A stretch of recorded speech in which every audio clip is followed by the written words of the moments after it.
After over 2 decades and 37 surgeries, Hosnul Hotima still struggles with the trauma of surviving the Bali bombing in 2002. Now, she's also grappling with fear that the life-saving help she's needed since then will end under Indonesian President Prabowo Subianto. The bombing remains one of the world's deadliest militant attacks. The explosions in Bali's Kuta beach area left 202 people dead and were blamed on Al-Qaeda-linked group Jama'ah Islamiyah. Hosnul was among the 209 additional people who were injured. Now, she needs treatment to fight potentially deadly infections. Kalau dari LPSK, From LPSK, I get skin medication because I suffer from 70% degree burns. I also get orthopedic aid because I still have shrapnel in my body, 4 in my feet and 1 in my breast. I receive medication for nerves too. It's all provided by Indonesia's Victim and Witness Protection Agency, LPSK. But last week, Prabowo announced $19 billion in budget cuts to fund his election promises, including school lunches. Economists warn it could hit the country's growth, while Hosnul has discovered her treatments are at risk.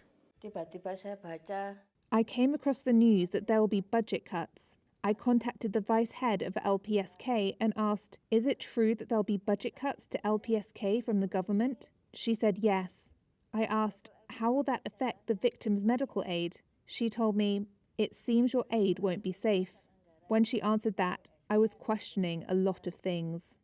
To make matters worse, without treatment coverage, she says she'll have to sacrifice her own medical needs to provide for her son, who himself needs expensive medical attention. While Prabowo remains broadly popular, the cuts sparked student protests across Indonesia last week. Thousands took to the streets, afraid the reduced budget will weaken social support systems and their futures. Prabowo's office did not immediately respond to requests for comment on Saturday.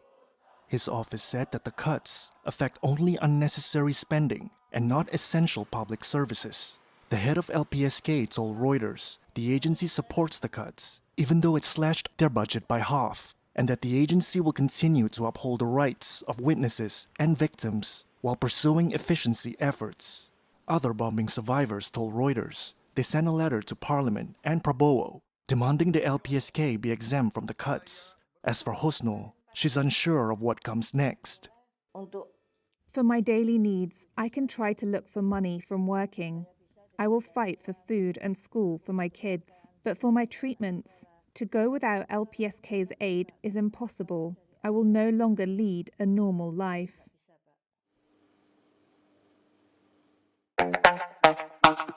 bisa, Pak.